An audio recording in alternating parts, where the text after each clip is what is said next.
Hi everybody, Jonathan here with another Twinmotion 2022.2 preview video. Now today we're going to be looking at creating perfect products in only 15 minutes, so we've got a lot to cover, so I hope you enjoy the video. If you haven't already seen them, check out my exceptional exteriors and incredible interiors in only 15 minutes videos. They're doing really well.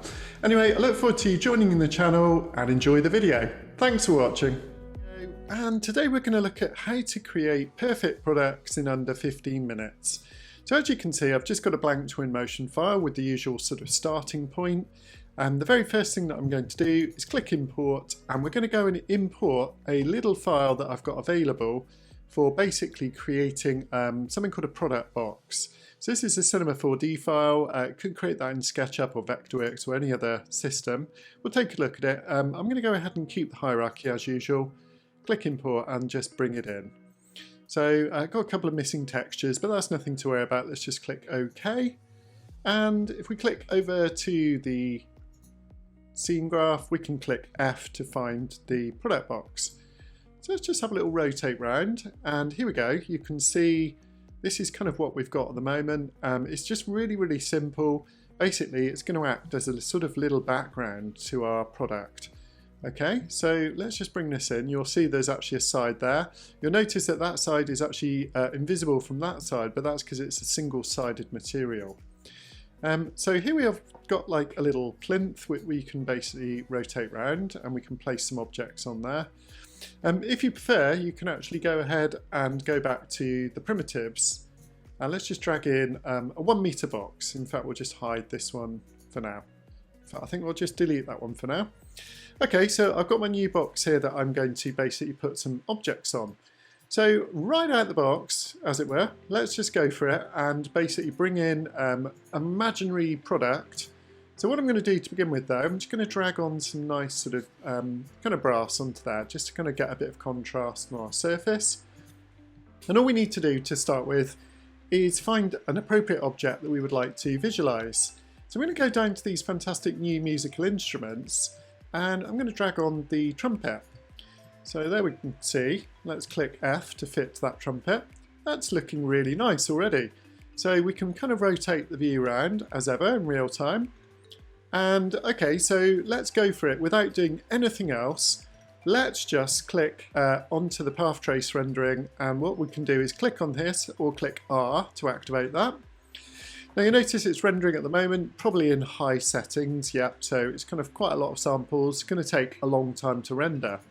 So a really good little tip here is to go to the low settings, and you'll see it renders almost instantly.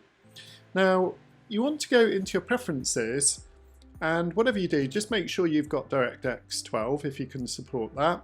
And for the path tracer, you can see that I've basically set my low settings, so the shortcut being Control 1, to only 4 samples and 3 bounces.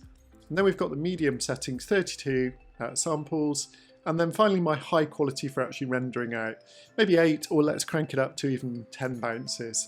So remember, the difference between those levels of quality is a little bit better quality on the images. You definitely can see it's a bit brighter when you get to more bounces.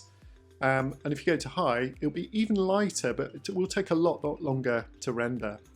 Okay, so it's already looking pretty good. So what we're going to do is just click number 1 on our speed. Now do remember, we go to this little widget here and show the navigation panel.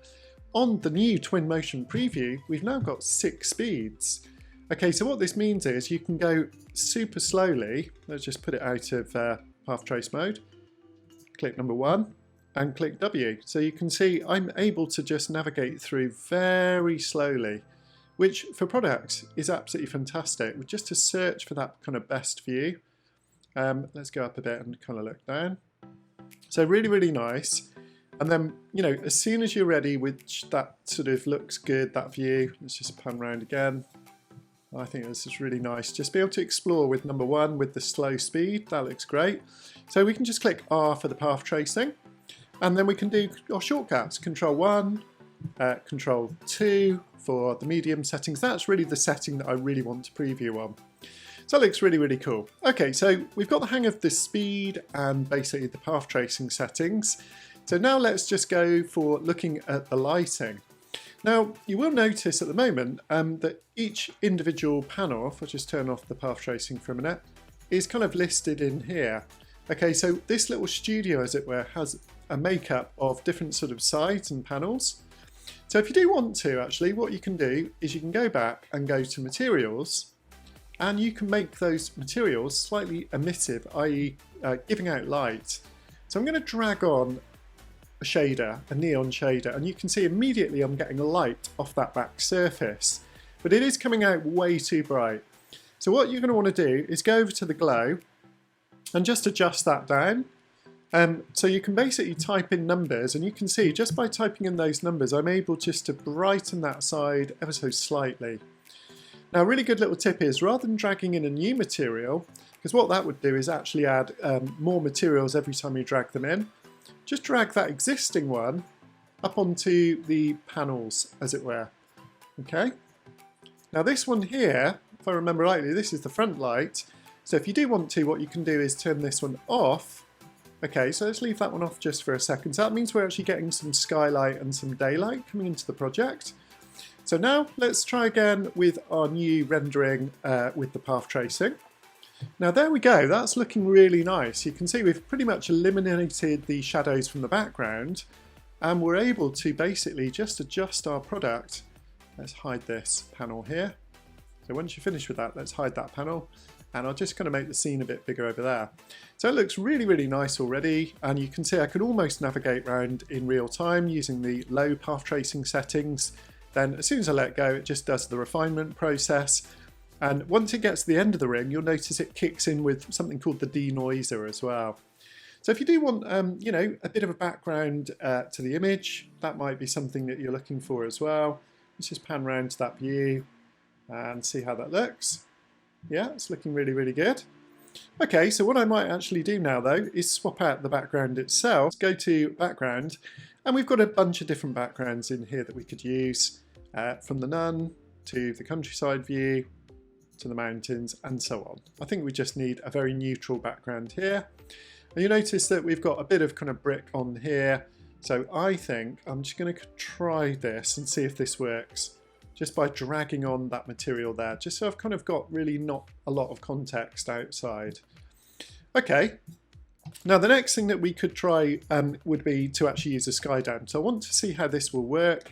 Before I do that though, I'm going to go to images, and I'm going to create an image. Okay, so we've got an image there.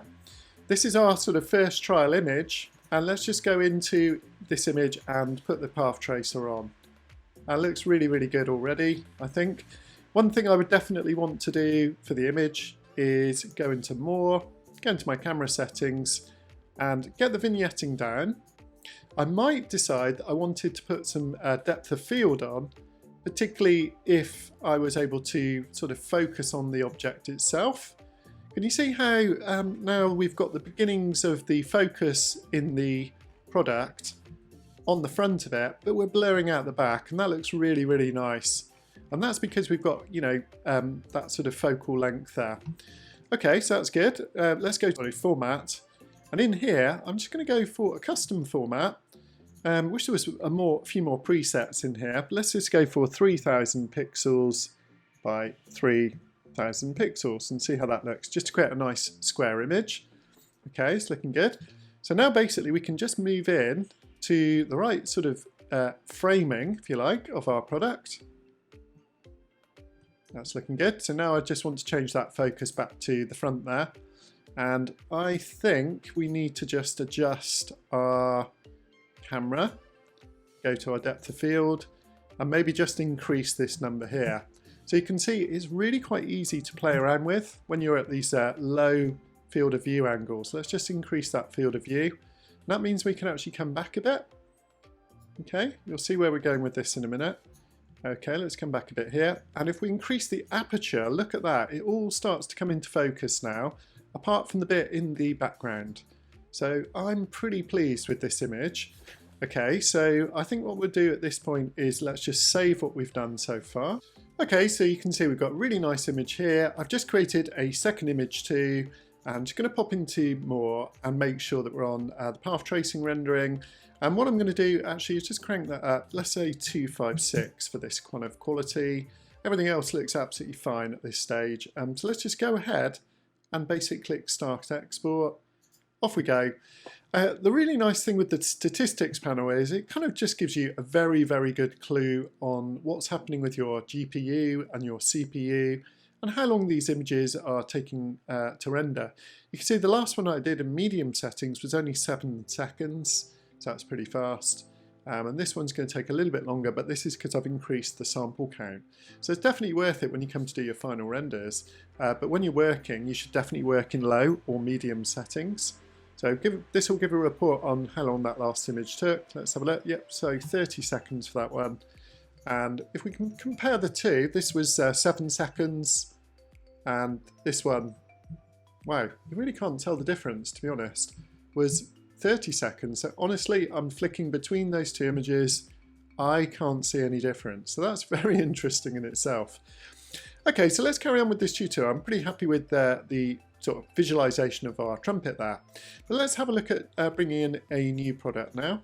So what we can do is basically let's go through to our object libraries. Let's go to Home, and let's just go through to these fantastic new electronic appliances. So these are some of the new features that Twinmotion have introduced. I really like this one, the camera. So let's bring this one in. In fact, let's bring that in and a little microphone. And I think let's just kind of pan back a bit here. Okay, so what I want to do here for this particular view is I just want to change the angle a bit. And you'll see I'm navigating around really, really slowly. So let's just go ahead and basically pick this object here and slide it back a bit so I've got a bit more space to work with. And this product here, just click on that. It can be a bit fiddly to select them, especially when you're at this very high sort of zoomed in factor, if you like. Now what I can do with the box, of course, if I don't want to see the edges of that box, is go to Transform. And this is a really nice new aspect here. You'll notice that you can now type in the size of the box rather than having to scale. So I'm just kind of scaling that out to give a slightly nicer sort of background. Tell you what, let's go ahead and swap this background out for something a little bit different, slightly different colour there. And you notice how that immediately changes the tone of the image because of the path tracing.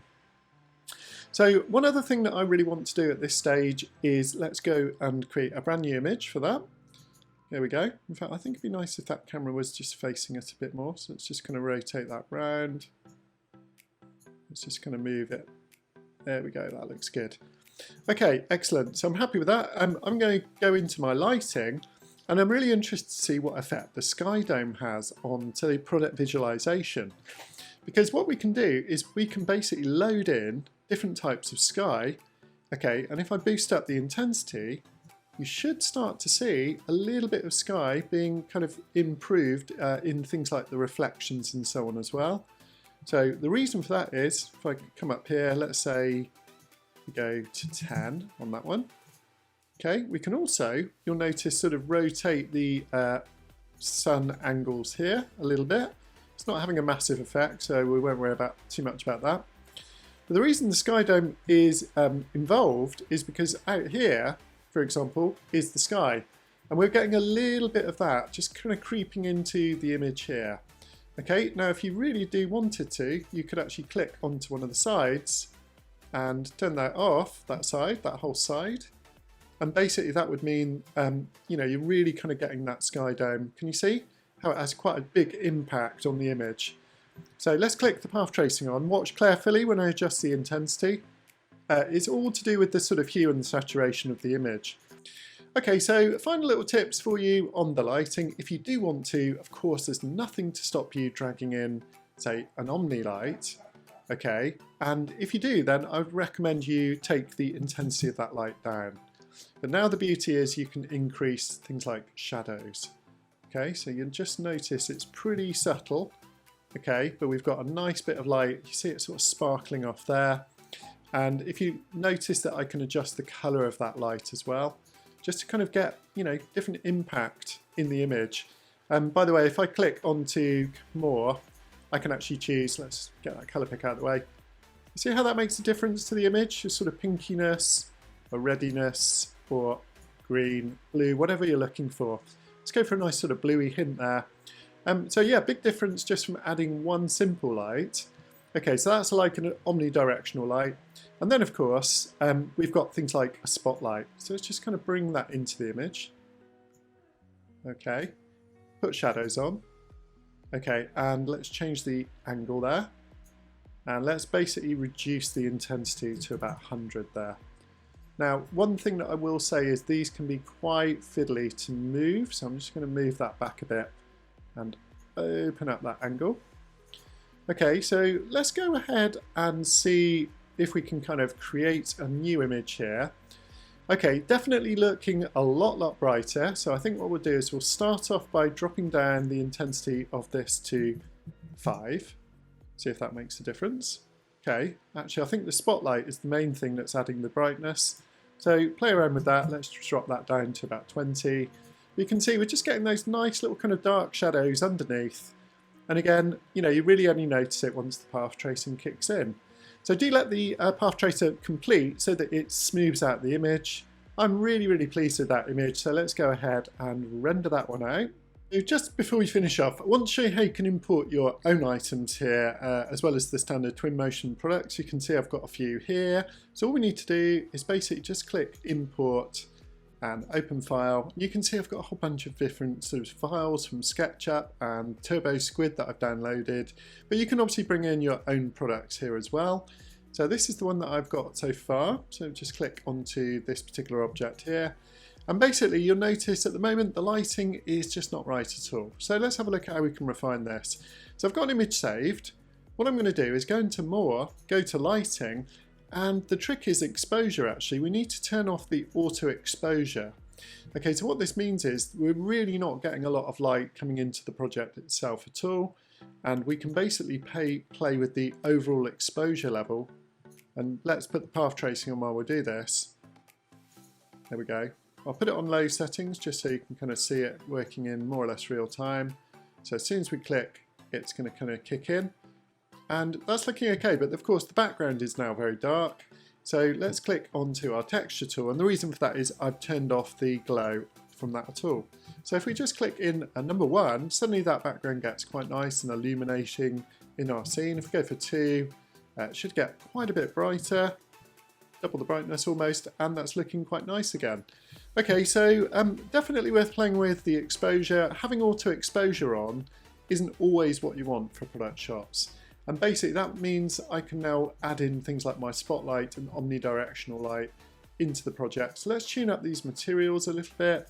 I'm going to try this out with a sort of nice kind of leather I've dragged on.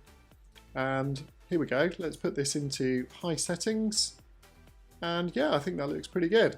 So got a little bit of light coming in from the top, a little bit of very light shadow in there. So I think it's really just all about refining the shot for the product. Let's just see what happens if we go for a kind of funky carbon base, something that's quite shiny there. Okay, so you can see I've been playing around with this particular product for this chair, but I want to show you something really cool, how to use variations in your product visualization. So we've got the entire product here at the moment. So all I'm going to do is right click and basically copy. Okay, and just paste in another copy, but this time make a copy of that one. Okay, so let's turn off the original one. Now what this means is I've got another variation that I can use. So really good little tip here is let's just try some different material and let's just drag that and drop it onto there. Sometimes it just takes a few seconds to respond. Let's just go down to our leathers and let's just try some really kind of funky leather on that chair. I mean, look, that's not to my taste, but it's really just to show you we've now got potential to create another image here. Okay, and let's just go back to the original. Just remember that you need to turn off the other one and just click update. So here's one image, slightly different view actually. So what we'll do is we'll duplicate. Okay, and let's turn the second one off, the first one on. And let's just refresh. So there we go, look, you can see we've now got the two visualizations of the same product, but just giving a few variations in terms of materiality. Well everybody, I really hope you've enjoyed this video on perfect products, and I'd love to see some of the work that you guys produce. Please send me a copy in some way, reach out to me in any way you like, and of course comments in the channel always very welcome. Just before we finish, I just want to touch on my new book, so let's hand over and have a quick look at that now. But thanks for watching. Now I just wanted to take this opportunity to highlight my book, Revolutionise Your Rendering with Twinmotion. This is a beautiful 320-page, fully illustrated PDF and ebook that's available for you to buy on the store, and it features some of the best featured artists from all over the world. So if you want to learn more about Twinmotion, take a look at the book, and I really hope you enjoy reading it, and thanks for watching.